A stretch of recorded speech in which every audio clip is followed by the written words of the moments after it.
Olá, tudo bem? Professor José Domingos, professor do Acadêmico News, professor de História. Estamos aqui para fazer a correção de umas questões sobre o PSS 2, né? A gente vai começar ali das grandes navegações e a gente vem até o segundo reinado brasileiro. Então, esse conteúdo não é tão difícil assim. Vamos aí, né, com os nossos alunos do Gabarita Vestibulando. A gente espera que a nossa correção desse exercício venha a contribuir muito no processo de compreensão dos senhores com relação aos conteúdos estudados até então. Vamos lá. Questão de número 1. O Império, começamos com uma questão dos antecedentes do descobrimento do Brasil, que são as grandes navegações, né? O Império Marítimo Português começou a ser construído com a tomada de Celta em 1415 e foi extinto com o reconhecimento da independência da Guiné, de Cabo Verde, São Tomé e Príncipe, Angola e Moçambique em 1975. Isso quer dizer que do século XV à metade do século XX, esses países foram dominados pelos portugueses, né? Desde as grandes navegações, e só vão sair das garras dos portugueses nos anos 70, por ocasião, né, da revolução chamada de Revolução dos Cravos, né? Aí eles se libertaram do domínio português. Vamos lá. A respeito da montagem desse império marítimo nos séculos 15 e 16, assinale a afirmativa correta. Vamos para a afirmativa correta a respeito da montagem do Império Ultramarino Português. Vamos lá. Letra A. A tomada de Celta expressou inicialmente um espírito de cruzadas e uma afirmação do expansionismo da dinastia de Avis em relação a Flandres e o Maghreb. Essa questão, pessoal, ela merece uma análise bem assim detalhada, pelo seguinte: quando você lê o texto quase todo, a alternativa, ela está dentro do contexto daquilo que foi as grandes navegações. Só que aqui tem um termo, ó. Quando ele fala da questão aqui vamos aqui no nosso marcador, ó, aqui, quando ele fala de Flandres aqui, ó, essa palavrinha ali, ó, não tem nada a ver com a questão da expansão marítima. Essa parte ali que ele fala em relação a Flandres, isso ali é onde a parte da França hoje, não é? Aquele Flandres era uma região, na verdade, que era a Bélgica, que é a Bélgica hoje, que era uma região que tinha muito comércio e que foi a causa da Guerra dos 100 Anos entre França e Inglaterra. Não tem nada a ver com o expansionismo português. Então, a alternativa A está errada por isso, porque esse outro termo aqui, ó, Maghreb, é lá no Marrocos e faz parte do processo, né, da colonização da África, mas Flandres está fora de contexto, tá certo? Então, a alternativa A está errada. B, vamos à alternativa B. Professor, eu marquei o B porque eu achei que estava certo. Vamos embora ver o que aconteceu. A letra B diz: a exploração da costa atlântica africana, financiada por reis e mercadores, visava chegar à origem do ouro comercializado por tauregues e bárbaros no norte da África. Essa região aqui do bárbaros é onde vive o Marrocos, a Argélia, aquela região, que eles se localizavam lá. Nesse contexto aqui, leva a entender que a questão certa, a alternativa é a letra B, porque essas figuras faziam comércio com o Oriente em lombo de camelos, né, naquele período. Então, leva a entender que o processo é esse. E outra coisa, ó, as grandes navegações aqui, elas são financiadas, ó, tá vendo aqui, ó, financiada por reis e mercadores. Esses mercadores aqui, que financiavam as grandes navegações, eram aquele pessoal, aquela classe que surgiu nova na Baixa Idade Média, que era a burguesia, né, que era a origem dos burgos, né, aí juntaram dinheiro, e aí houve uma aliança entre reis e burguesias que vão financiar as grandes navegações, e aí entra os mercadores, né, nesse pacote. Então, todas as características de que o correto é a letra A. A letra B. Vamos para a letra C. A conquista e a colonização da Ilha da Madeira serviu de laboratório para o empreendimento colonizador, sobretudo com a produção de caravelas e insumos náuticos. Aqui, ó, produção de caravelas e insumos náuticos. Nesse contexto das grandes navegações está errado, porque nesse período o que era usado para a produção de caravelas durante a expansão marítima portuguesa era a cidade de Sagres, a escola de Sagres, que tinha os estudos e tipo como se fosse uma oficina para produção naval. Então não tinha nada a ver com essa outra parte da África. Então tá ali errado por essa questão. Não era esse período, era a escola de Sagres, né?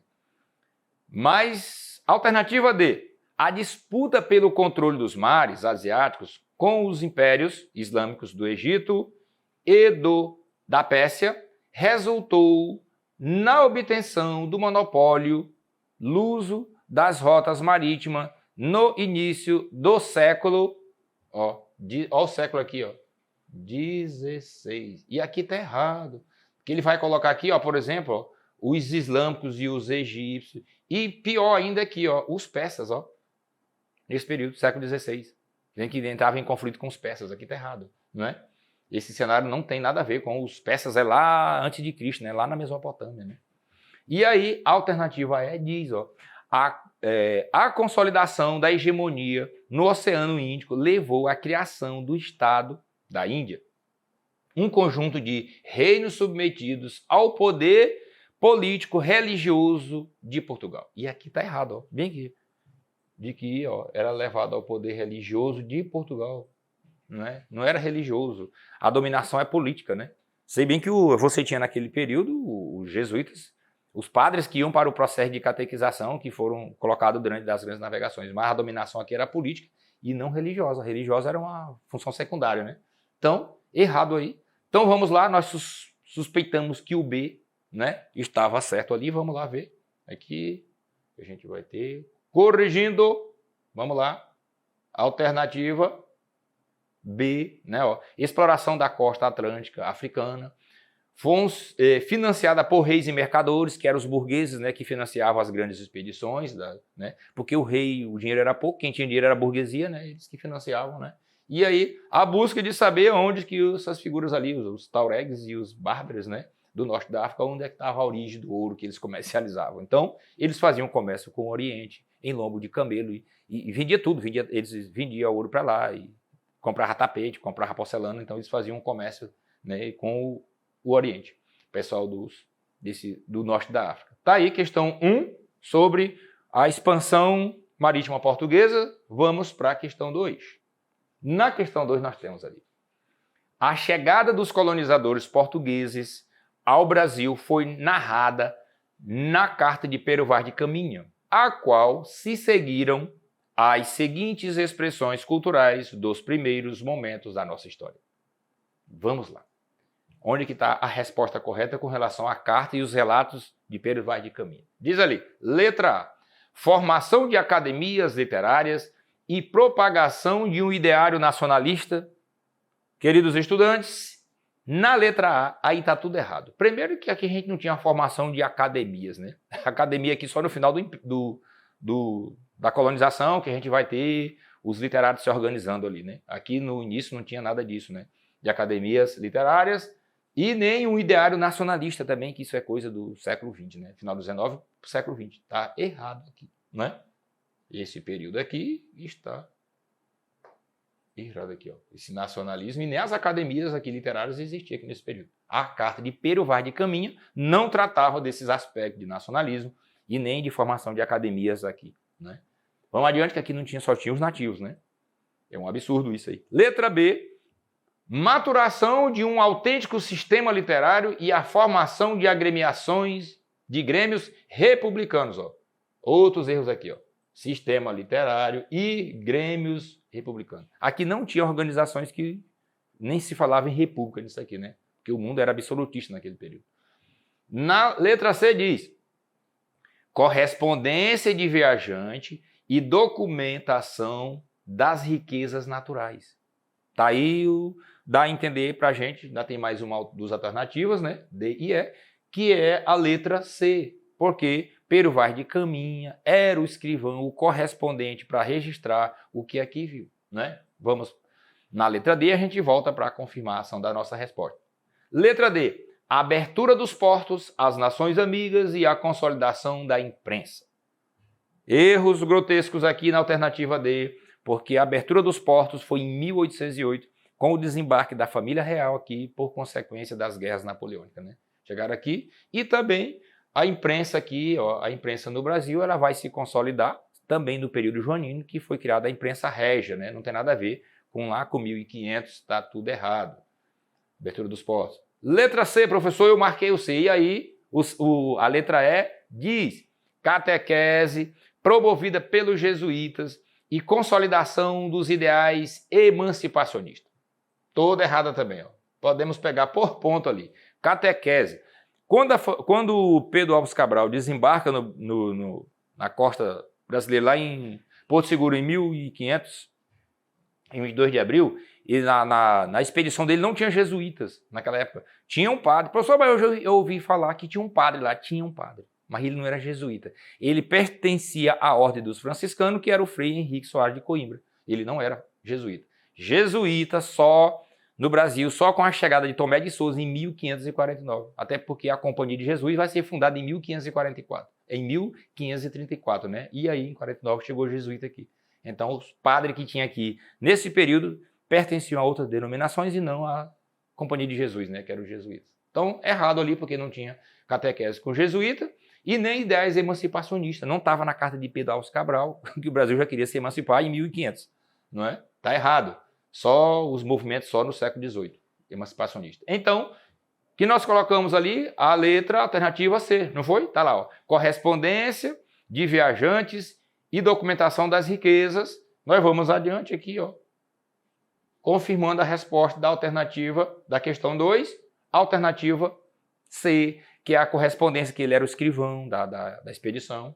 E naquela carta eu até recomendo a vocês, estudantes do PSS2, que baixem a carta, vai lá no Google, né, e baixa a carta do Perivar de Caminha e leia, porque geralmente quando você pega uma questão que fala do período pré-colonial do Brasil, de 1500 a 1530, as universidades costumam pegar um trecho da carta e colocar para você analisar. Então é bom que você já tenha uma leitura, uma proximidade com esse texto da carta de Perivar de Caminha, e é nela que ele vai tratar das riquezas que aqui os índios, né, aqueles que se aproximaram deles a princípio, né, no seu estado natural e as matas, aquela situação toda que ele descreve. Então tá aí, letra alternativa C na nossa questão 2. Vamos adiante. Questão de número 3. Atenção, nossos estudantes aí do Gabarito Vestibulando, PSS2. Questão 3. Nós vamos para o século XVIII, né? Nós temos aqui, olha só o texto, como o texto é muito chamativo. Ó, a obra de Marquês de Pombal, ou seja, nós estamos falando do período pombalino, que vai de 1750 a 1777, que o rei de Portugal era Dom José I, e Marquês de Pombal era o seu primeiro-ministro. E aí diz, representou um grande esforço, né, a obra de Marquês de Pombal, representou um grande esforço no sentido de tornar mais eficaz a administração portuguesa e introduzir modificações no relacionamento metrópole-colônia. A reforma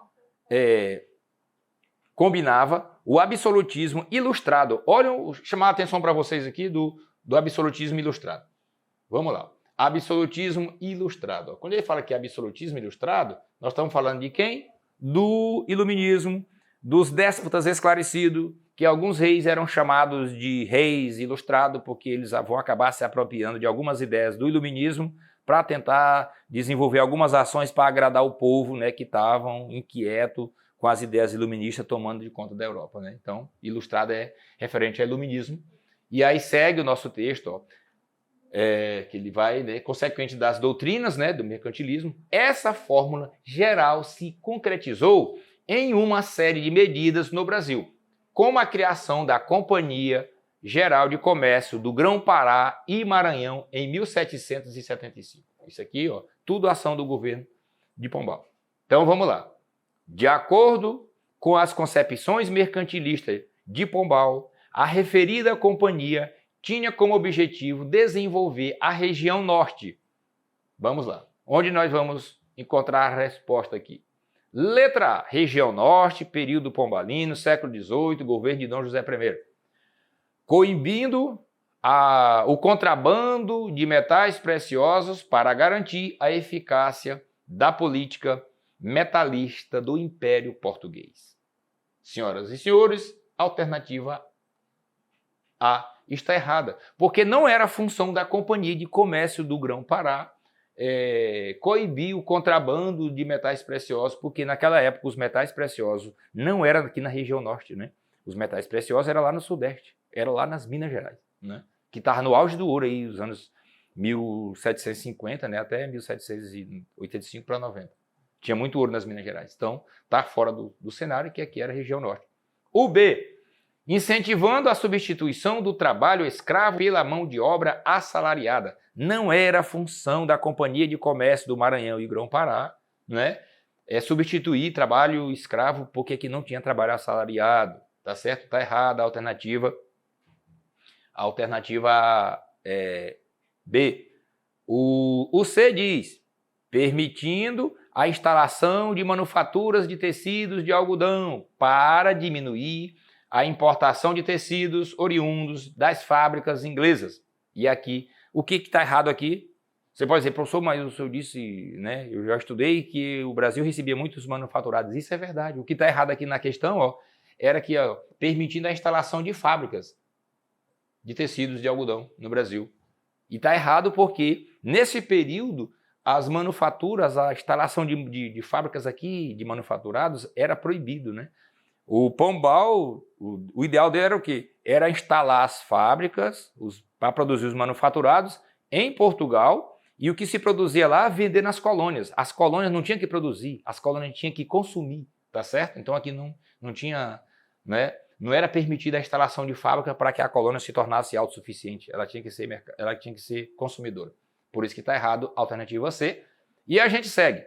D diz, estimulando a livre concorrência entre os produtos locais para dinamizar a economia colonial e a exportação das drogas do sertão. Entendeu? Vamos lá. Você vai ter aqui, aqui está errado porque no século XVIII, a gente tinha muita droga do sertão no século XVI, né? 17. Diz ali, estimulando a livre concorrência entre os produtores locais, dinamizando a economia colonial e a exportação da droga do sertão. Aqui está errado porque não era função da Companhia de Comércio do Maranhão e Grão-Pará incentivar a exportação de droga do sertão, né? Está errado. E a letra E diz o quê? Oferecendo preços atraentes para as mercadorias produzidas para serem transportadas com exclusividade nos navios da companhia até a Europa. Está aqui, Essa é a alternativa correta, que vai dizer que a companhia favorecia, oferecendo os preços atraentes para as mercadorias produzidas na região e que deveriam ser transportadas pelos navios da companhia para se destinar ao mercado europeu. Passando, lógico, primeiro por Lisboa, porque o pacto colonial assegurava isso. De lá eles faziam o que queriam com essa produção. Então tá aí, a Companhia de Comércio do Maranhão e Grão-Pará tinha essa finalidade, né? Estimular, oferecendo preço, né, atraente às mercadorias produzidas aqui na região norte, né, no estado do Grão-Pará, para ser transportada em navios da companhia para a Europa. O restante está todo errado aí. Nós mostramos o porquê. Vejamos aqui, vamos conferir a nossa alternativa da questão 3. Está aí. A alternativa oferecia preços, né, atraentes para as mercadorias produzidas, né, nesse período. Está aí. Vamos para a questão de número 3. Meninos do Gabarita Vestibulando do nosso Acadêmico News, questão 4. Lá vai. Diz ali, a gente saiu do período pombalino, pegamos uma questão sobre a produção de açúcar no Brasil colônia. Vamos lá. Período colonial brasileiro denomina-se ciclo da cana-de-açúcar, o período compreendido entre o século XVI e o XVIII, quando o produto foi o principal elemento de exportação do Brasil. O cultivo teve início a partir da fixação do colono português no litoral brasileiro, em 1530, quando foram criadas as capitanias hereditárias, como forma de organizar política e territorial.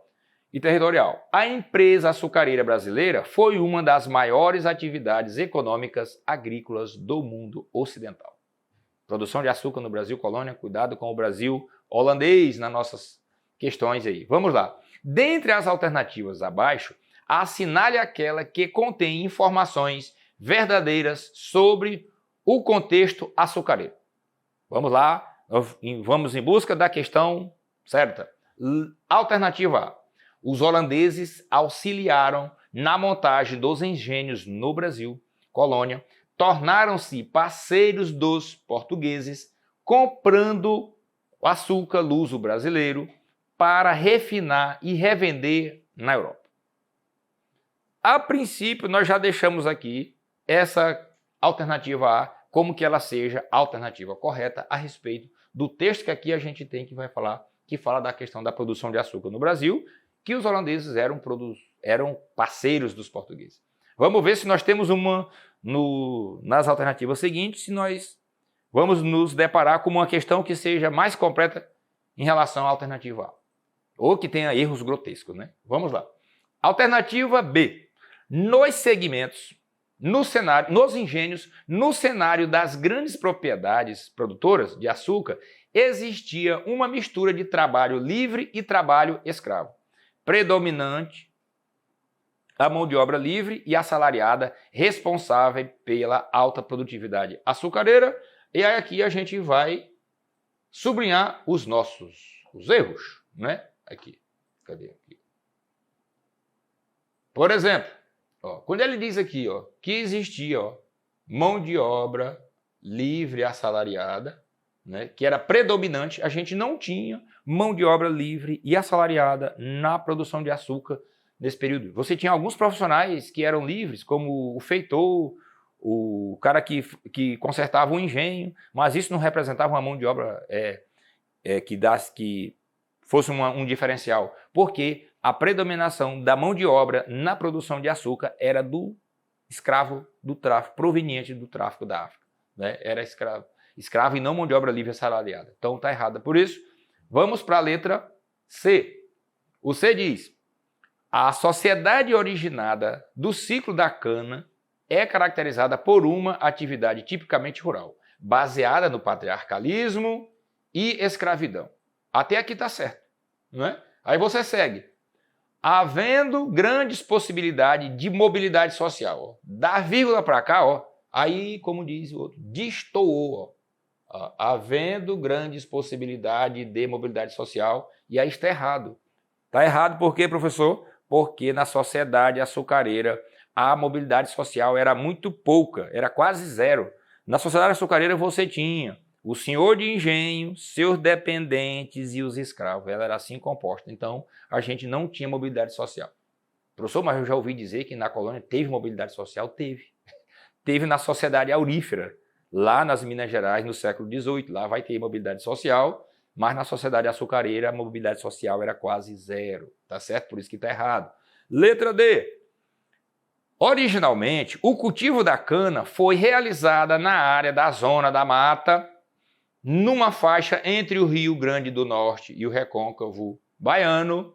Posteriormente, as mudas de cana foram levadas para o interior nordestino, às margens dos rios São Francisco e do Rio Paraíba. E aqui está errado de novo. Por exemplo, quando ele fala que o cultivo da cana se iniciou, né, realizada na região da Zona da Mata, porque o cultivo da cana no Brasil ele vai se dar na região Nordeste, principalmente em Pernambuco. O que está certo aqui é só Recôncavo Baiano, mas o foco do açúcar no Nordeste era em Pernambuco e no Recôncavo Baiano, depois se espalha para o Ceará, por outras regiões, mas era na região Nordeste.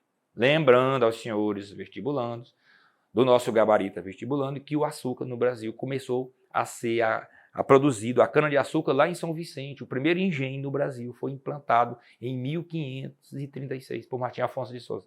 Lá depois foi transplantado para o Nordeste a produção. Tá certo? Então tá errada por isso. E a alternativa diz: os escravizados que trabalhavam nos engenhos eram apenas africanos, pois não se utilizavam no período colonial,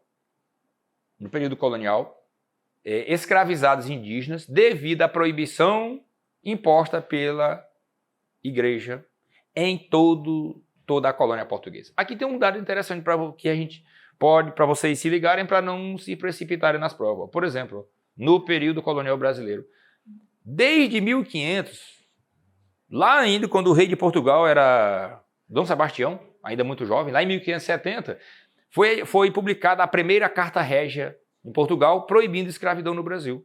Mas apesar de existir a escravidão no Brasil, ser proibida a escravidão dos nativos, os nativos eram explorados em diversos cantos da nossa colônia.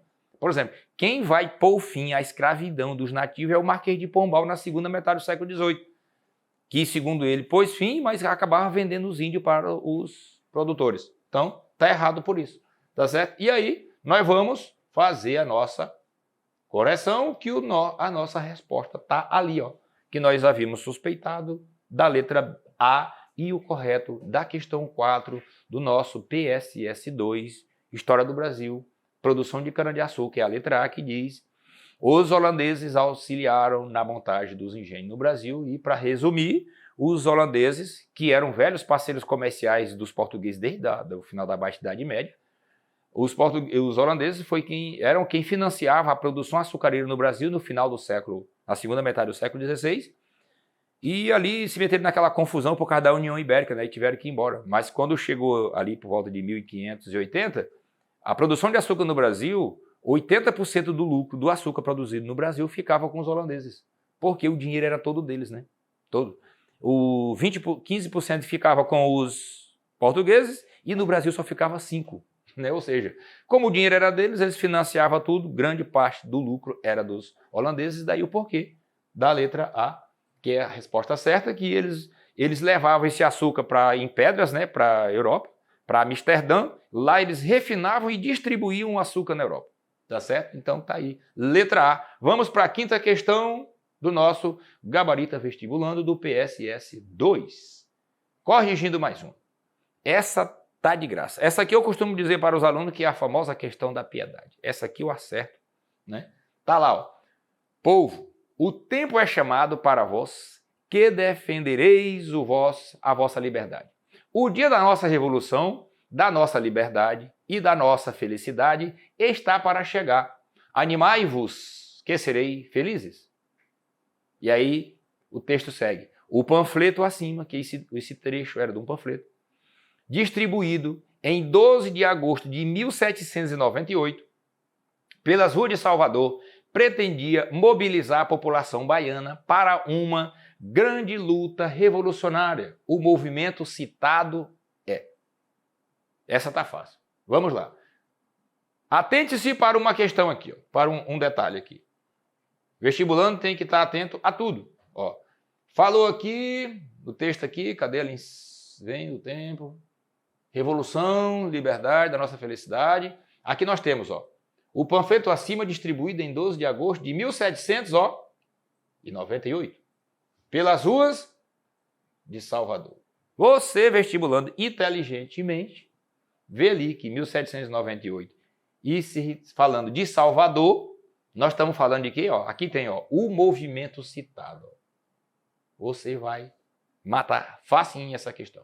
Letra A. Conjuração dos alfaiates, movimento influenciado pela Revolução Francesa, que apresentou nas suas propostas um projeto republicano e revolucionário. Pelo que está aqui, dá para entender, pelo que nós sublinhamos aqui anteriormente, que a alternativa correta é a letra A.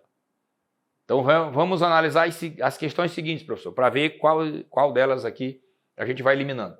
E mantém o nosso foco na letra A. Letra B. A Confederação do Equador, movimento revolucionário que pretendia derrubar o imperador Pedro I e proclamar a República na região nordestina brasileira.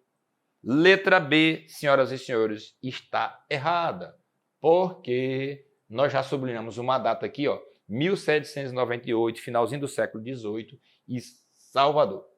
A Confederação do Equador, do qual é relatado no texto na alternativa B, está errada aqui nesse contexto, porque a Confederação do Equador foi um movimento separatista que aconteceu em 1824, o Brasil já estava independente, em Pernambuco e não em Salvador. Por isso que está errada a alternativa B. Vamos para a alternativa C.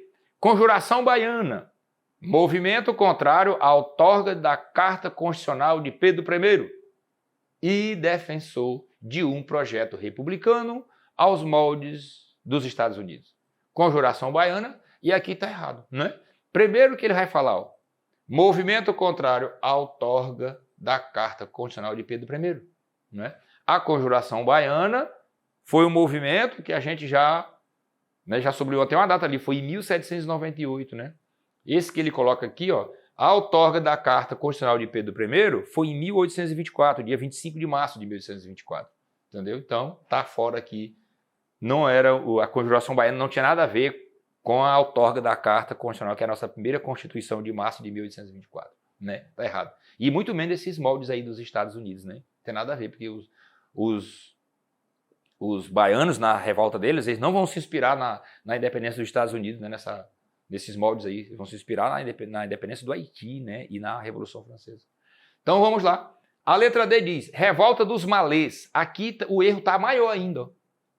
De acordo com o nosso texto de 1798, revolta dos malês foi também na Bahia, mas foi no período regencial em 1835. Está errado, né? Foi em Salvador. Lembrando que é importante salientar que a revolta dos malês, ó, foi um movimento só na cidade de Salvador, não foi na Bahia toda, né? Foi só em Salvador, e com os escravos de religião islâmica, por isso que eles eram chamados de malês, né? Eles queriam que o Brasil fosse só para eles. Eles queriam que o Brasil, né? Que eles eram contrários à imposição do catolicismo que estava lá disposto no artigo 5º da Constituição de 1824, né?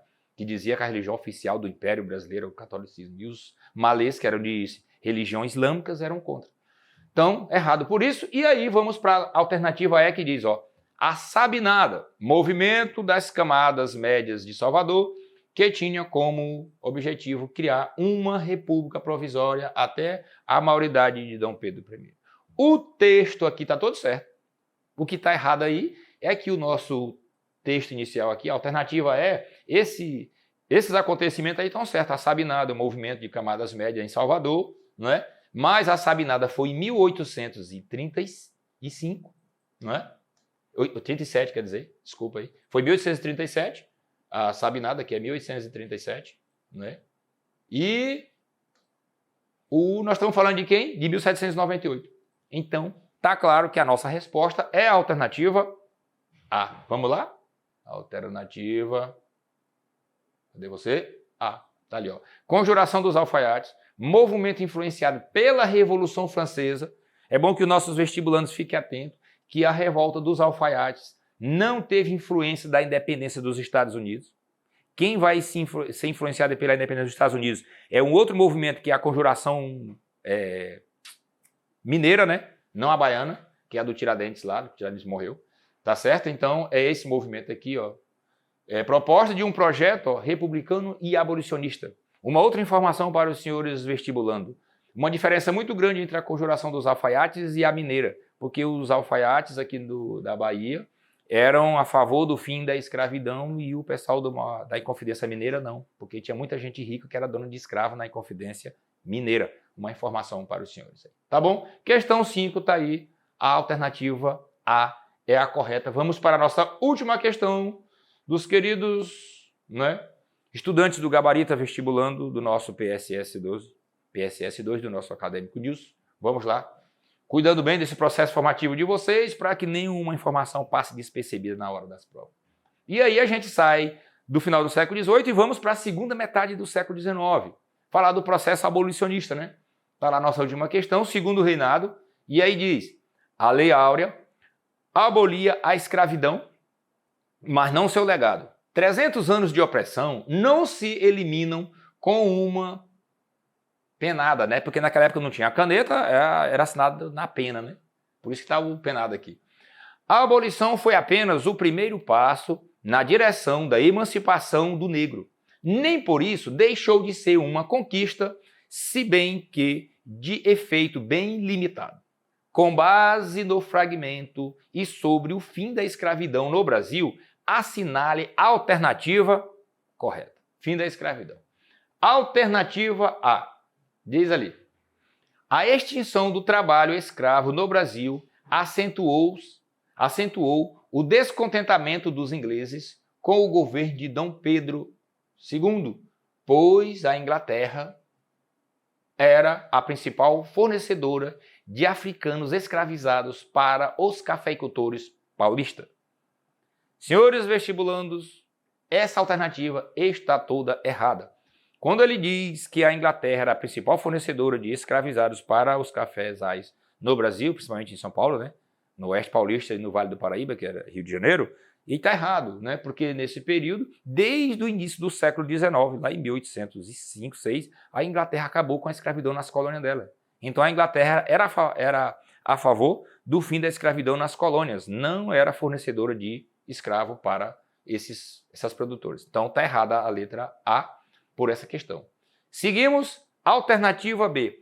Apesar de estar associado exclusivamente ao fim da escravidão no território brasileiro, a Lei Áurea também foi responsável pela criminalização da prática do racismo e pela realização de ações afirmativas. E aí, ó, quando a gente fala aqui em criminalização do racismo, tá aqui, ó, da prática do racismo. Aqui, ó, está errado, ó, porque isso não pertenceu, essa questão, a ações afirmativas, ó, à Lei Áurea. A Lei Áurea serviu só para pôr fim à escravidão, porque o tráfico já estava suspenso desde 1850. Lei Áurea é em 1888, 13 de maio. Tá certo? Seguimos nós. Alternativa C. O fim da escravidão no Brasil deve ser compreendido como fruto de um processo lento, lento e complexo, envolvendo lideranças políticas, aqui ó, lideranças políticas, civis, além dos próprios escravizados, não estando limitado à promulgação da Lei Áurea pela Princesa Isabel em 88. Todos os dados aqui, os elementos históricos, levam a crer, nos fazem entender que a resposta certa aqui é a letra C. Vamos analisar a letra D e E. O que diz o D?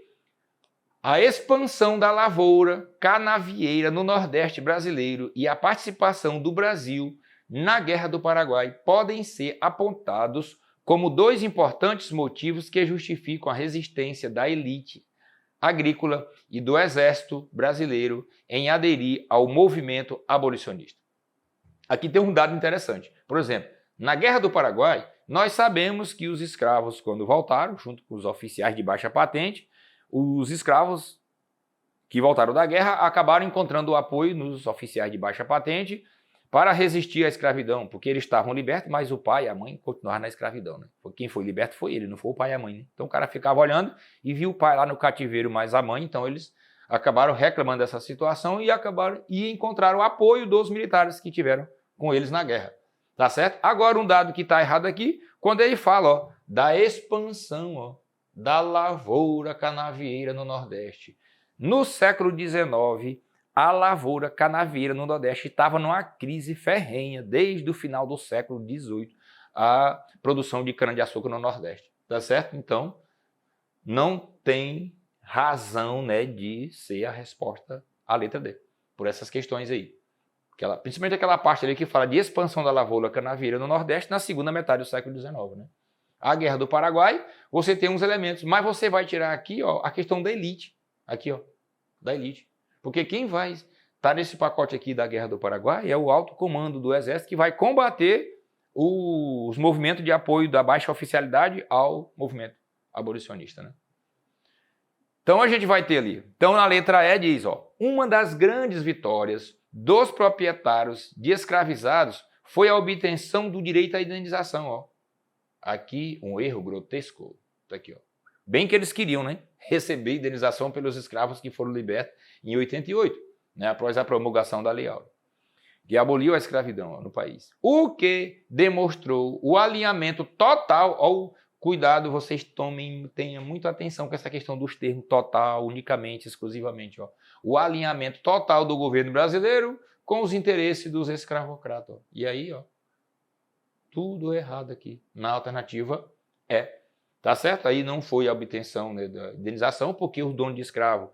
Primeiro, uma das razões pelas quais o Rui Barbosa queimou os documentos que tinham registro da escravidão era porque muitas dessas figuras queriam ser indenizadas e o Rui Barbosa ali no início da República, né, que chegou a ser ministro do Deodoro da Fonseca, o primeiro ministro da Fazenda da nossa República foi ele, acabou dando um descaminho né, nos documentos que tinham registro da escravidão, quem eram os donos desse negócio todo. Por isso que aqui está errado. tá certo? Eles tinham vontade, mas o governo não indenizou todo mundo, né? Então, a gente vai ter aqui, ó, vamos confirmando aqui na nossa última questão sobre o século XIX, segunda metade, movimento, Lei Áurea, está ali, ó. A letra C é a questão correta na nossa última questão do PSS2, corrigindo aqui as alternativas, ó. O fim da escravidão no Brasil deve ser compreendido como um processo lento e complexo, porque, pessoal, se a gente analisar, desde quando a Inglaterra começou a exigir o fim da escravidão, lá em 1810, nos tratados de comércio e navegação, já tinha uma cláusula lá que exigia de que o Dom João VI, aos poucos, fosse pondo fim ao tráfico de escravos no Brasil. Só que eles disseram que sim, mas não fizeram nada, né? Por isso que depois veio a lei para inglês ver em 1831, depois o Manuel Alves Branco em 1844 criou a tarifa, aí a Inglaterra, para reprimir o movimento, né, de 44, editou uma lei chamada de Bill Ward em 45, aí o governo brasileiro se viu pressionado, foi obrigado a editar a lei Eusébio de Queiroz em 50. Então, é por isso que diz que é um processo lento, porque vem desde o início do século para culminar lá em 1888, no dia 13 de maio, com o fim da escravidão. Tá certo? Então tá aí a alternativa C correta da nossa sexta e última questão desta série do nosso PSS2, do Gabarita Vestibulando. Um abraço a todos, eu espero ter contribuído com os senhores com essa nossa resolução de questões de história do Brasil, das grandes navegações até a segunda metade do século XIX. Um abraço a todos e fiquem com Deus.